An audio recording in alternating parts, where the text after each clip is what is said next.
Muy buenos días, molt bon dia a tothom. Welcome to this Barcelona New Economy Week, el evento híbrido, global y empresarial más singular de Barcelona. Nuestro objetivo, lo recordamos, es conectar, impulsar y transformar. Durante estos 4 días os ofrecemos en directo, ya lo sabéis, vía streaming, casi 250 horas de contenido con 800 speakers. Thank you all for being here. We are overwhelmed by how many of you are following us. Tenemos que dar las gracias también a los patrocinadores de este evento. Son Servihabitat, el servicer líder en la gestión de activos financieros e inmobiliarios, Ayuntamiento de Barcelona, Akbar, empresa de gestión del ciclo integral del agua con más de 150 años de historia, Consorci de la Zona Franca, fabricamos oportunidades para tu futuro, Design Partners, a través del Barcelona Centre Disseny, la empresa B de Barcelona Design colabora con mobiliario de diseño en la zona del Fotocall. Cave Home aporta el mobiliario de los 3 platós de la Estació de França, el vestíbulo central y la zona Village. Port de Barcelona, Ministerio de Transportes, Movilidad y Agenda Urbana y Adif, administrador de infraestructuras ferroviarias. También os recordamos que tenemos el hashtag BNew 2021 para que podáis comentar en las redes sociales todo aquello que queráis y que estéis viendo aquí en estos paneles. Vamos a empezar. El primero son las 11:02 de la mañana y vamos a hablar del BATLANTIC. Hemos reunido las directivas de las 3 principales asociaciones de zonas económicas de la cuenca atlántica para analizar de primera mano cuáles son las posibilidades de alianzas estratégicas para consolidar a las zonas económicas del Atlántico como elementos fundamentales de la economía global. Vamos a tener 3 panelistas vía online, son Shannon Fiura, Ahmed Benis, Gustavo González. Ahora mismo los vamos a saludar, pero primero tenemos que saludar, como no, a Courtney Fingar. Buenos días, Courtney. Buenos días. Good morning. Os recordamos, Courtney Fingar ayer nos estuvo ayudando en varias sesiones. Ella es editora jefe de Investment Monitor, una publicación digital sobre inversiones. Ha trabajado en el Financial Times y ha cubierto noticias sobre negocios en más de 80 países. Thank you for being again with us, and it's all yours, Courtney. Thanks very much. I'm delighted to be kicking off this day 2 of the Economic Zones track of BNew event. There was a lot that we discussed yesterday. We tried to unpack some of the challenges and opportunities that economic zones worldwide are facing as we move into what we hope is a recovery phase for the global economy. Today we will narrow our focus, or at least for the next 2 sessions, a little bit on the Atlantic economic area. And we have with us 3 representatives representing the 3 main associations of economic zones scattered around the Atlantic Ocean. And we're going to talk a little bit about how these associations and all the zones they represent can best cooperate to build back better and to build a strong and thriving Atlantic economic area. It's quite an exciting topic and a big weighty topic with a lot of macroeconomic and political implications. So let's get to it. As you've heard, who our 3 speakers are, Ahmed will be giving us the Africa perspective. He's in charge of the Africa Economic Zones Organization. Shannon will be representing North American zones and is a treasurer and board member of the main association representing North American Free Trade Zones. And Gustavo is president of the Free Zone Association of the Americas. Welcome to all 3 of you. Thank you very much for joining us. If we could start with Ahmed, if we may, can you update us first? Tell us a little bit about what's going on in Africa. Update us on economic zones in Africa. What are they facing right now? How are they viewing the opportunities that recovery is presenting? And how could zones in Africa best collaborate with their counterparts in other parts of the world? Ahmed? Thank you, Courtney, and thank you to the organization team for giving us the opportunity to be with you and to be among this distinguished panelists. My friend Gustavo, my Shannon, I'm very pleased to be with you today. So let me give you first some insight on the development of the economic zones community across the continent. So within our organization, which is the Africa Economic Zones, we gather today more than 80 members members representing 42 countries, and we started this collaborative framework 6 years ago. And the association represents leading public and private institutions in charge of the development, management, and promotion of economic zones across the continent. So through a very comprehensive action plan, we contribute today to expertise sharing, capacity building, of course, duplicating the best practices and connecting the economic zones community with an international business network.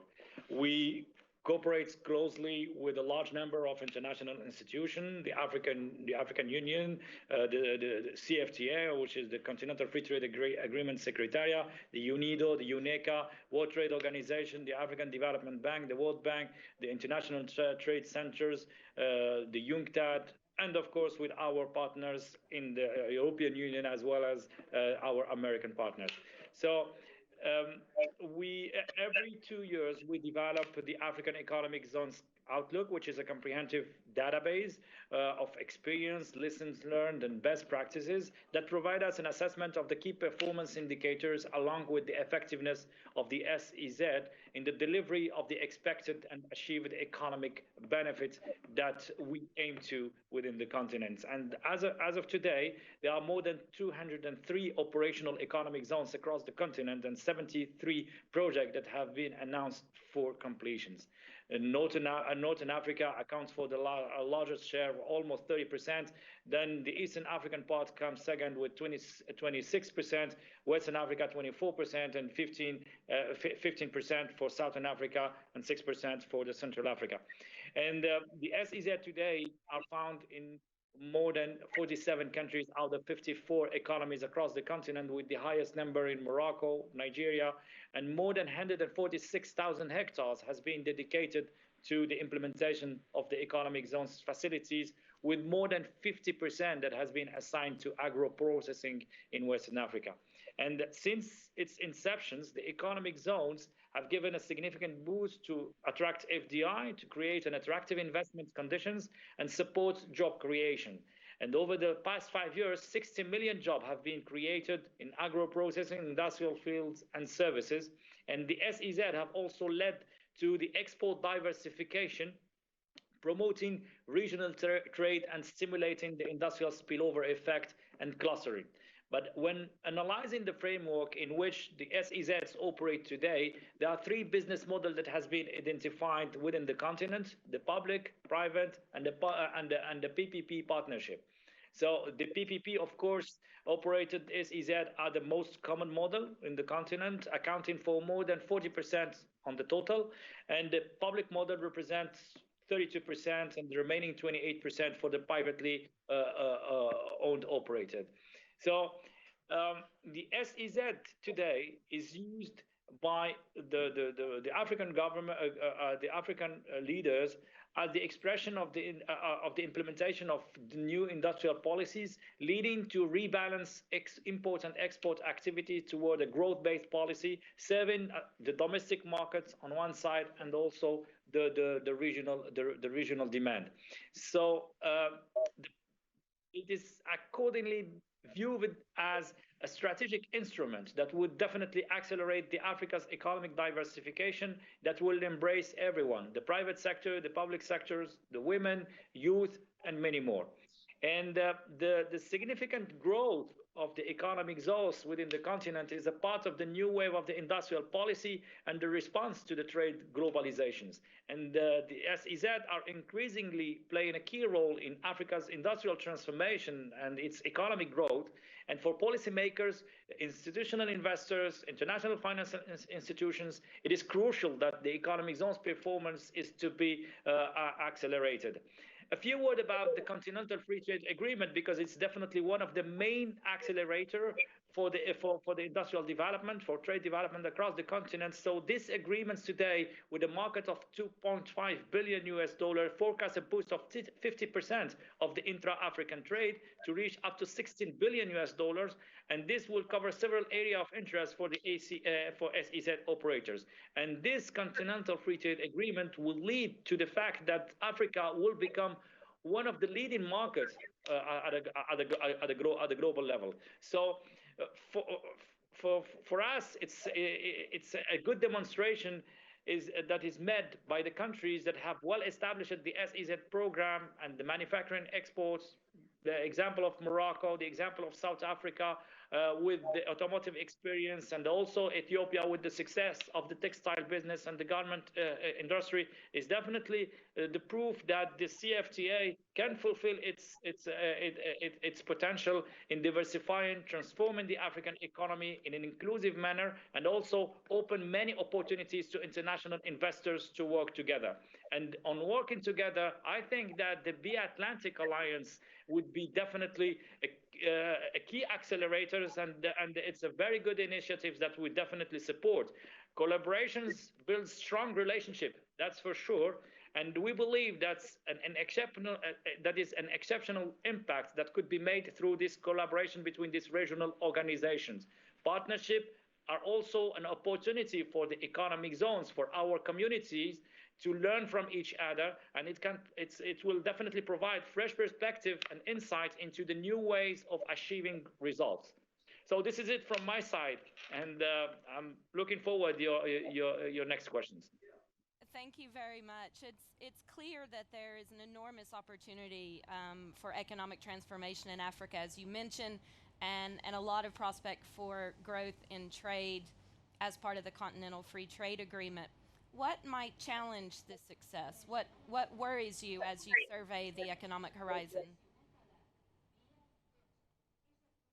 I think the key success, I mean, for the economic zones model in Africa is, of course, to attract investments and to explore new innovative activity sectors. So several SEZ have played a key role in this structural transformation, promoting a greater participation in the global value chain.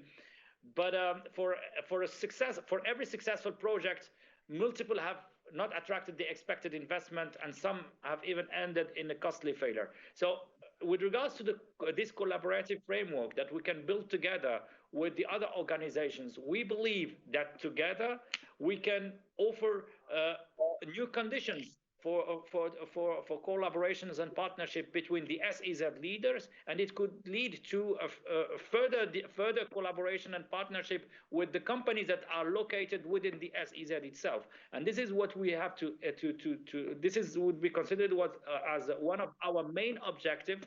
And if we manage to do that all together, it means connecting the companies that are located in our economic zones and building a collaborative framework all together. This definitely would lead to more trade, to more communications, to networking activities, and building a strong alliances across the Atlantic. Thank you, and it's clear that the cooperation is key to overcoming some of these challenges. So let's hear about the prospect for collaboration from the other side of the Atlantic. Shannon, give us the North American and U.S. view, and maybe also tell us what approach may or may not change with the new-ish Biden administration in the U.S. And I like the word new-ish. Hello, everybody. I'm really pleased to be here with my colleagues Gustavo and Ahmed. From the U.S. perspective, the National Association of Foreign Trade Zones has been in existence since 1973. So we are coming up on a 50-year anniversary in just a few short years. The association was really started the zone program in the United States was really started as an export platform, which expanded out into distribution and manufacturing across a wide array of industries, picking up practically every industry you can think of, from textiles and apparel to pharmaceutical to petroleum, et cetera. And in the U.S., it's built on very much a regulatory and a compliance model. So the U.S. works very closely hand in hand with U.S. Customs and with the regulatory bodies that govern the Foreign Trade Zones program here to provide benefits and incentives for companies to operate within that framework. And I think, what you've seen over the years is there are a tremendous amount of opportunities in the U.S. to kind of serve as a hub and a spoke system, and for foreign trade zones to really play into that model. as companies are looking at their sourcing patterns, and as they're looking at where they want to markets and things that they want to enter. You're starting to see that they're looking at the U.S. as really that hub and spoke. And certainly when you're looking at the Atlantic regions, obviously working in close partnership with other organizations such as the Africa Economic Zones and ASFA as well, it's important to look at those partnerships to see what opportunities and benefits are gained within those regions. And one of the things that the NAFTZ is very keen on is the NAFTZ works very closely each year to establish legislative priorities, to work with our government here to further incentives and to look at opportunities to insert the Foreign Trade Zones program into the trade model. And where there's opportunity, whether that's through free trade agreements that the administration may be looking to, whether that's through opportunities as a result of things such as the trade remedies that we've certainly seen with the previous administration and moving into this administration, whether that's through things like forced labor and using these zones as an opportunity to help with the compliance in those efforts with respect to U.S. Customs. There are many opportunities and things that we can look to. And so looking to work with, you mentioned, Courtney, the newish Biden administration. I think one of the things that we're seeing is the administration is still in the process of looking at its agenda and trying to set up its trade policy agenda. And we are still bringing in kind of those second tier of folks within the administration that are going to be carrying out whatever policies the administration decides to set forward. I think we in the U.S. are watching very closely to see what the Biden administration is going to be doing with respect to trade agreements, whether that's on a regional basis, whether that's on a more global basis, but watching that closely to see what that U.S. model is going to look like, because it is such a radical change, certainly from the previous administration to this administration.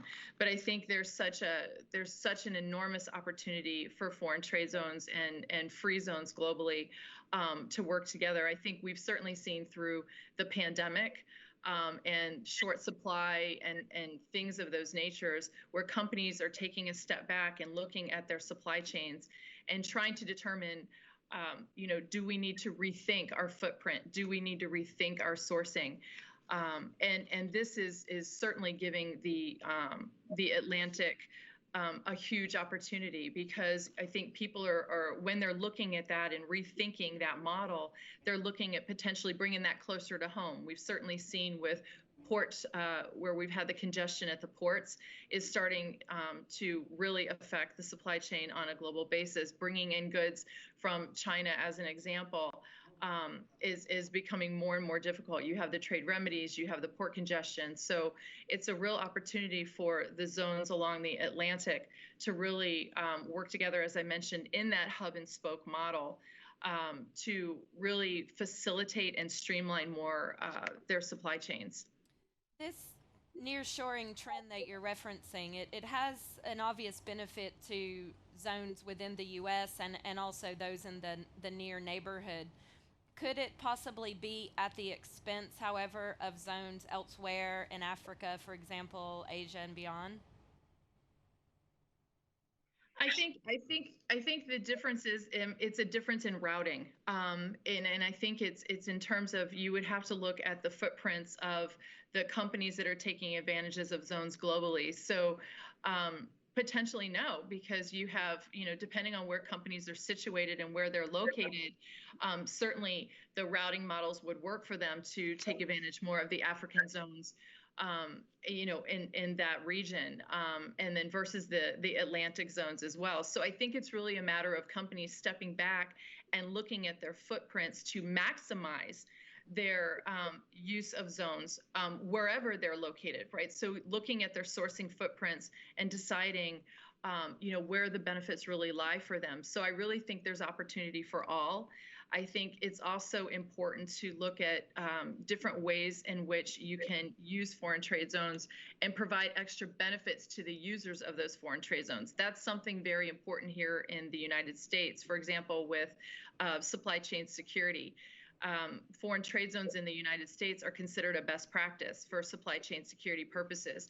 So extending those types of benefits on an, a CTPAT or an AEO model globally, and creating kind of a caveat for zones to be seen as a best practice in other global locations, I think is also a way to help draw in more companies within the various regions. Right. Thank you. And let's hear from Gustavo. First, tell us a bit about how your association is seeing the world right now. Maybe give us a sense of the landscape of free trade zones around the Americas and their importance to trade. Okay. Good morning, Courtney, and to everybody who are watching us virtually from so many countries. I would like to start by thanking to be new organizers, Pere Navarro, Blanca Sorigué, Jorge Alberto Diaz, and the entire team for this invitation, and congratulations for this wonderful event. It's a pleasure to see you again, Courtney, even virtually. And of course, also to share this panel with two good friends, such as Shannon and Ahmed. Good morning, colleagues. So, as you know, Courtney, the free trade zones in Latin are very important for the development and growth of our region and the entire Atlantic area. In fact, our free zones have been responsible for keeping the economy alive during the pandemic and also for the current economy recovery during this new global context. But to understand the dimension of this main role in the economy recovery, I think it's necessary to know the following data. Currently, in Iberoamerica has more than 630 free trade zones in 2 continents that host 13,000 companies, which generate almost 1 million direct jobs in the region. Regarding exports, in countries like Panama, 16% of exports are generated from companies within their free trade zones. In Uruguay, 31%. In Honduras, almost 50%. In Costa Rica, more than 50%. And in the Dominican Republic, recently achieved a record in July 2021 with 60% of the whole country export from free zone companies, and everything that during the pandemic. This number reflects the relevance of these tools for the region, not only as a great generator of investment and employment, but also as a key links for the economic development and foreign trade for our countries. Surprisingly, the pandemic produced very positive results for the free zones because despite the current situation, they managed to attract new investment, increase exports, and generate new jobs. Even most of the free zones in the region have shown they have grown more than expected. In general terms, they have been strengthened and have proven to be an ideal instrument to keep our economy alive and to grow in this new period. And not only in Latin, as I told you before, this is a common case in the Atlantic area, Africa and America, working together, as my colleagues told before. Thank you. And do you think there's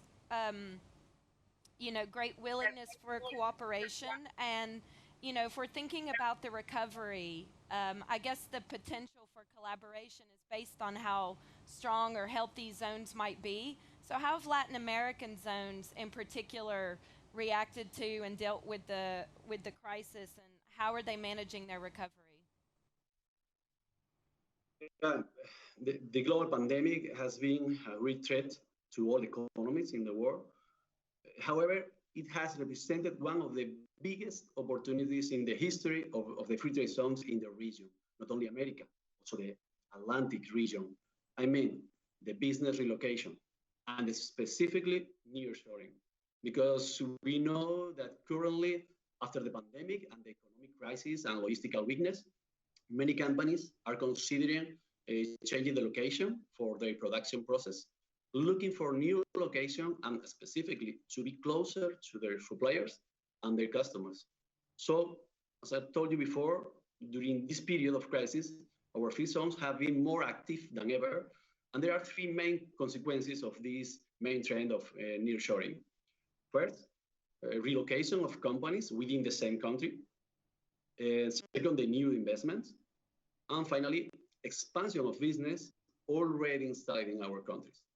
I would like to show you concrete examples we are seeing among the members of our association. In the first place, about relocation of companies within the country. It has been clear for many companies the importance of being close to an airport, of a port, for the production, and it's for that. It is changing the location, but inside the same country. And another trend in this case is the increasing of regional value chain. I mean, the integration of the companies established in the special economic zones with the rest of the entire business network of the national custom territory. This is so important to growth, not only by special economic zone, the entire economy in the country.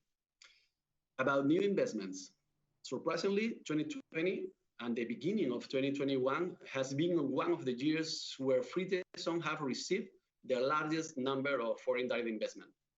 And that's why, for the nearshoring, here are some examples during this period.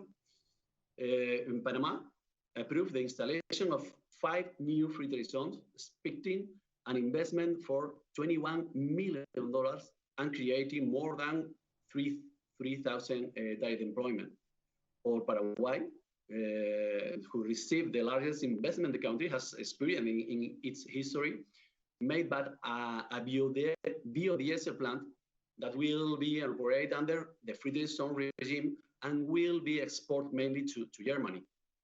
Or one of the biggest rum producers in Panama expanded its production line by 25,000 meters in Panama free zones. For example, or in Dominican Republic, launched the new program of the trade zones, and from August of last year to June in this 2021, 58 free zones companies have been created, which have generated more than 8,000 jobs with an investment of more than $150 million. And everything that is during the pandemic. Also in Costa Rica, created 10,000 employment during the pandemic.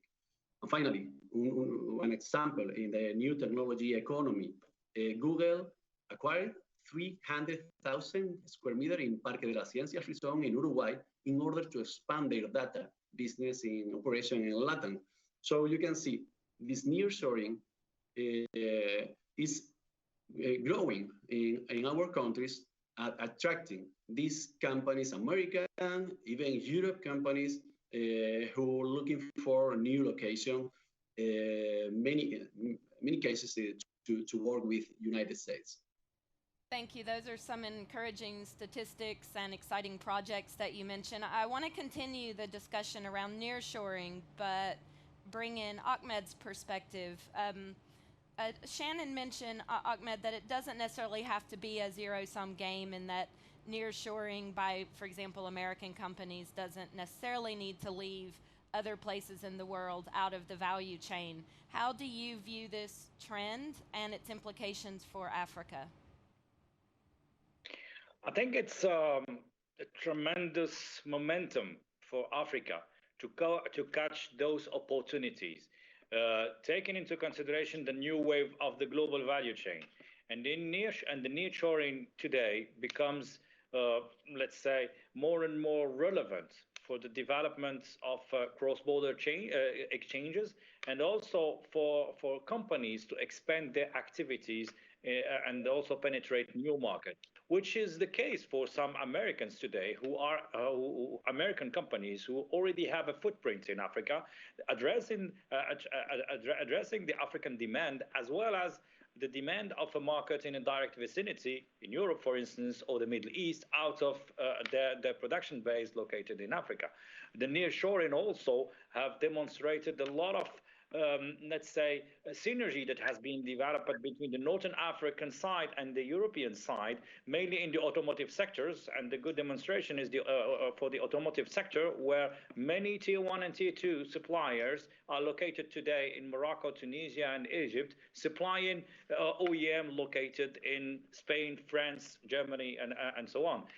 And this will become more and more evident and more, let's say, relevant for those companies and for those multinational, mainly after the COVID-19 experience, because the logistic costs becomes more and more relevant on the value of the trade and the value of the products, and the let's say we suffer for within the last couple of years for all these consequences of having implementation in the Far East and trying to bring those goods imported from the Far East to countries that may be affected by all extra logistic costs. So these collaborations that we could build up together would definitely lead to an innovative approach that would promote nearshoring, collaborations between companies located in the US, companies located in Southern America, companies located in Europe, and of course Africa could be also playing a key role as a supply base. Thank you. And as you mentioned, the production in the Far East, and it's a question I think for each of you, but I'll start with Ahmed. To what degree do you feel in competition with Asia? I mean, for your specific zones that you represent and your associations, but also for the Atlantic more generally. How do your plans to grow ties across the Atlantic compete with or perhaps fit with Pacific Alliance ties, for example?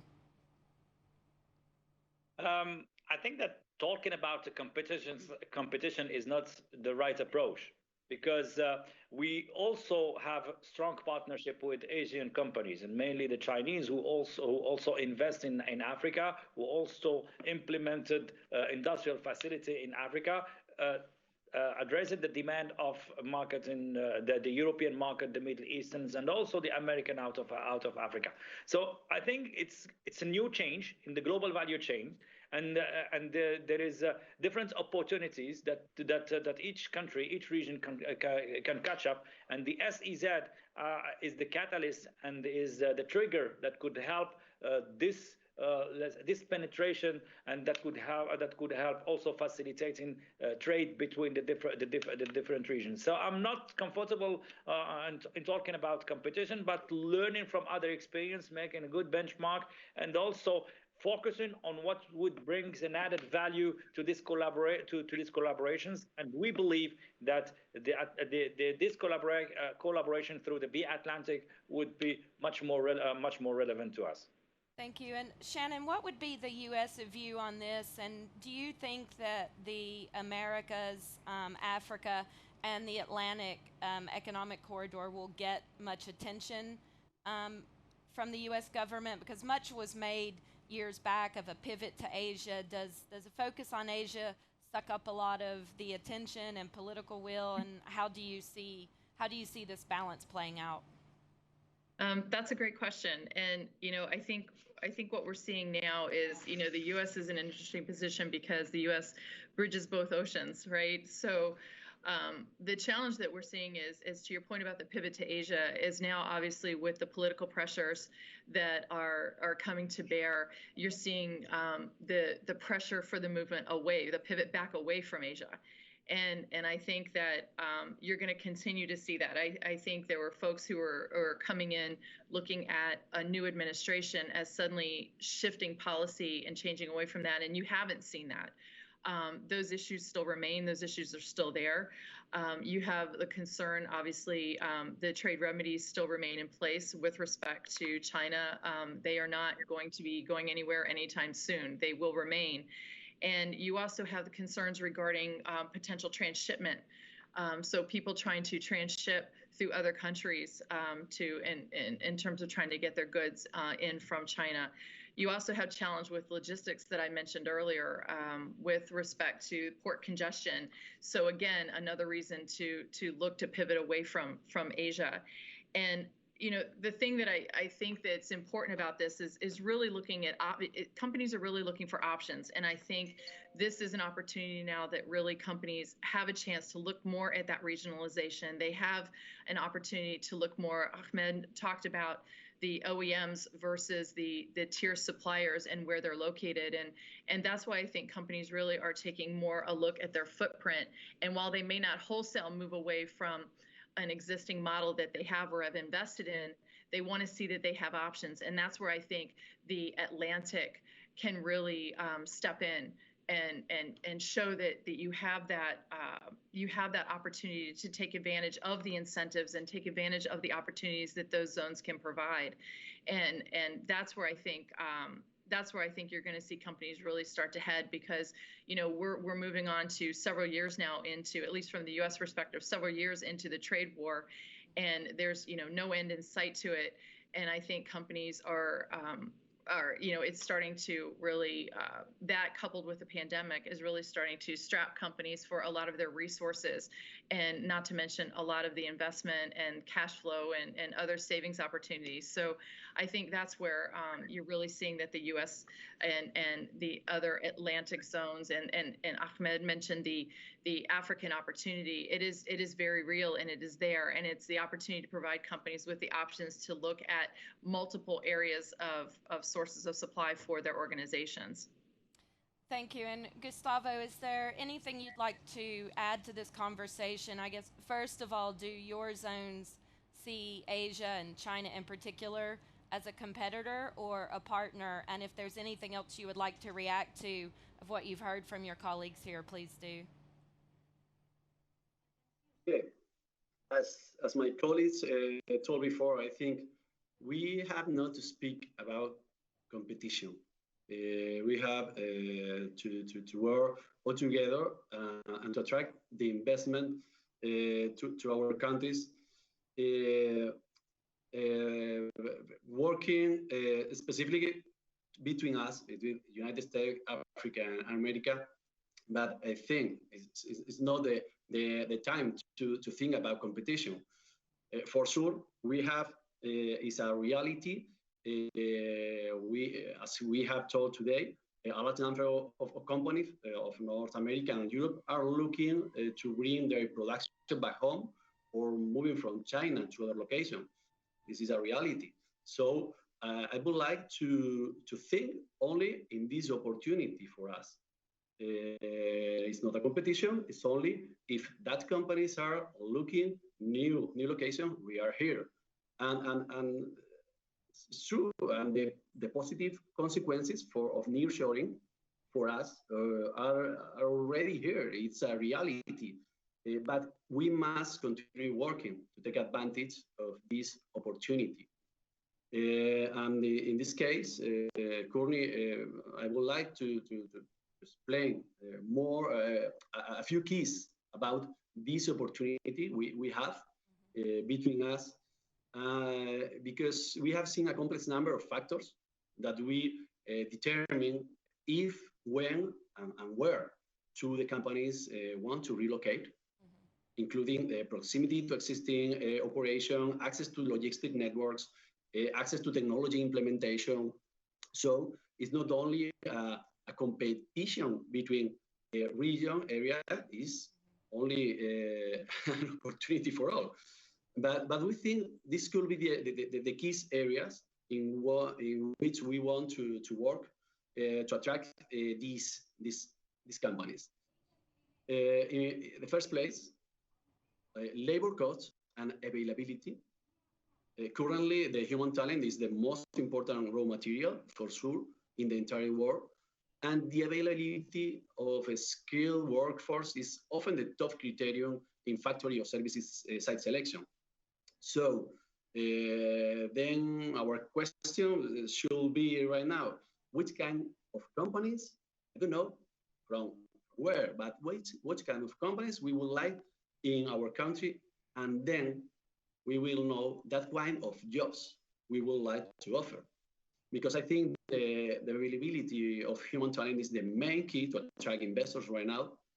Of course, to the tax incentives, All free zones offer an attractive package of tax incentives in our region, in Atlantic region, and the reduction on income tax is one of the most relevant incentives in our region. Also, freight and operational efficiency, and I think this is one of the most important problem because their relocation is coming because we already know stretching the supply chain across the ocean has proven unfeasible during the COVID-19. And the companies still need to maintain inventory, not just for the finished goods, but also for the raw materials. So we can see again the need to be closer to suppliers and customers, specifically to work with USA. And our region is a great example. Also, the efficiency and cost of energy infrastructure, because the price of energy and its infrastructure is a key player in the decision of companies in where relocate. And finally, the real estate availability. So LATAM counts with more than 600 free trade zones, also numbers similar in Africa, of course, working together with NAFTA. And we have the infrastructure for any of the process they would like to relocate in the region. In summary, I think these are the 5 key drivers we are seeing companies are taking into account in order to relocate. Key factors that are all found in the free trade zones in America, Africa, and Europe. So finally, we have common goals.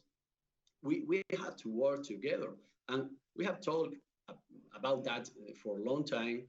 I remember in Canary Islands 4 years ago, you remember Ahmed, always speaking about why not Atlantic value chain, working together through our free trade zones, because our free trade zones in the 3 continents, America, Africa, and of course, in Europe, we have the same keys to attract investor, the same legal certainty. This is the most important advantage, and for sure, to work together. So I would like to continue with this work, to work together in the Atlantic. Well, there is a lot of interest in this collaboration and a lot of synergies, which you've all pointed out. I guess we should talk now about how to take this forward. How optimistic are you that some constructive, clear collaboration can take place to further strengthen the ties around the Atlantic? Ahmed, what needs to happen, and how optimistic are you that this can really gather steam? In Africa, we are always optimistic, and that's I would say one of the key driver of our human being, I would say. So we are quite enthusiastic and we support these initiatives. We think that we could develop a lot of complementarity between each other, and there is definitely common objectives that we could attend all together. It's time for us to work on a roadmap. We define the different milestones together, and I think there are some, let's say, good hints for some further works that we can that we can develop together. Thank you. And Shannon? I would agree. I think we need to optimistic is like Ahmed said, we like to be optimistic as well. I like that, and I think this group is very optimistic. And I think we need to do more of what we're doing right now, which is looking at the synergies. And we talk about, Gustavo very eloquently talked about the different things like infrastructure and investment opportunity, labor costs, those sorts of things. Look at the synergies that are out there. Talk about where we can maximize those synergies among our groups, and also really look at what industry wants, right? Look at the different industries and look at what they're saying, look at what opportunities they see.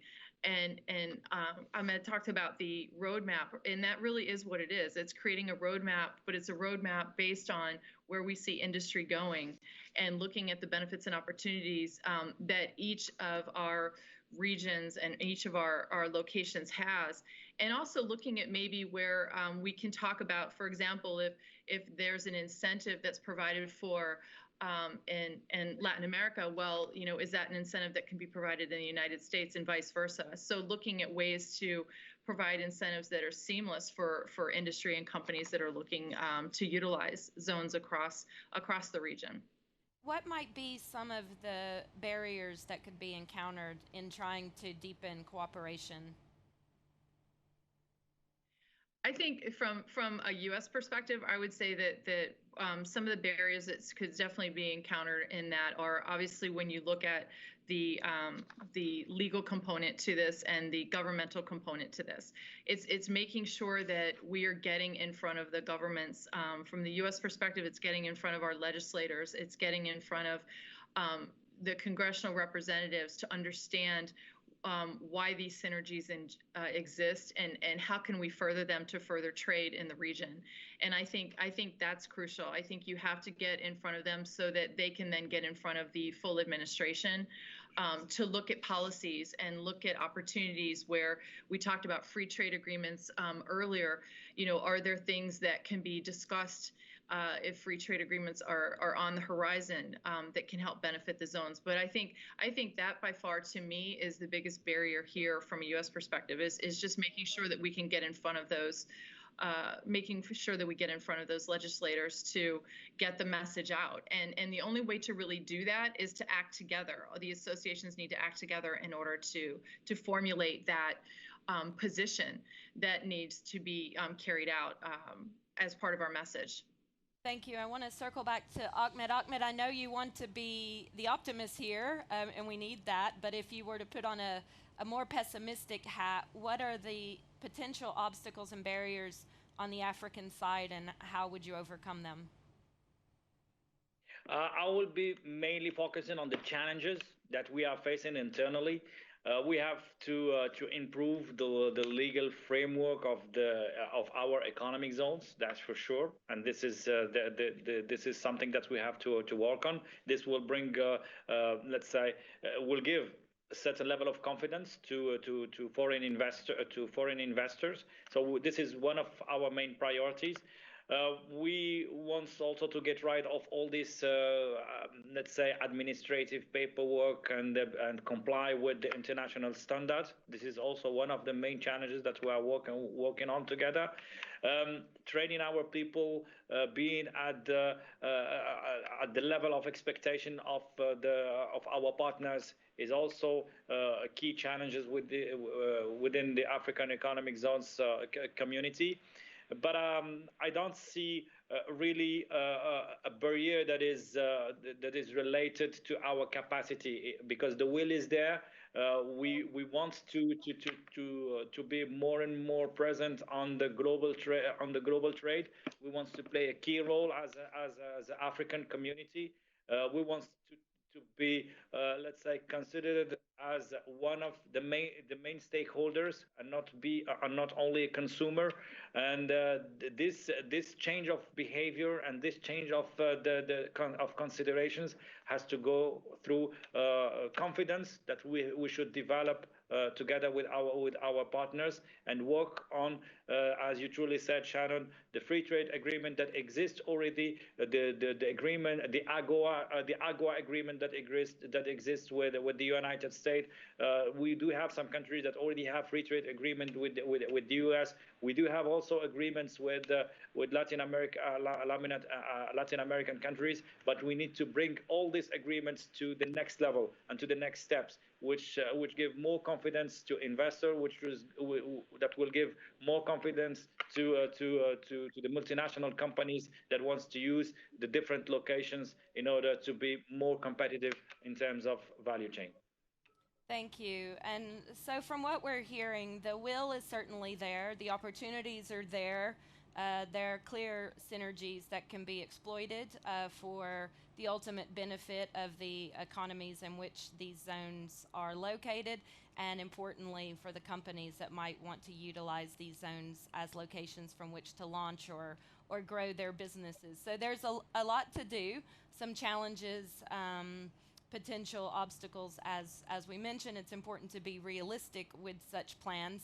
But I wish you all much success and tenacity in overcoming any obstacles and continuing to deepen these ties and maximize these opportunities to be found around the Atlantic.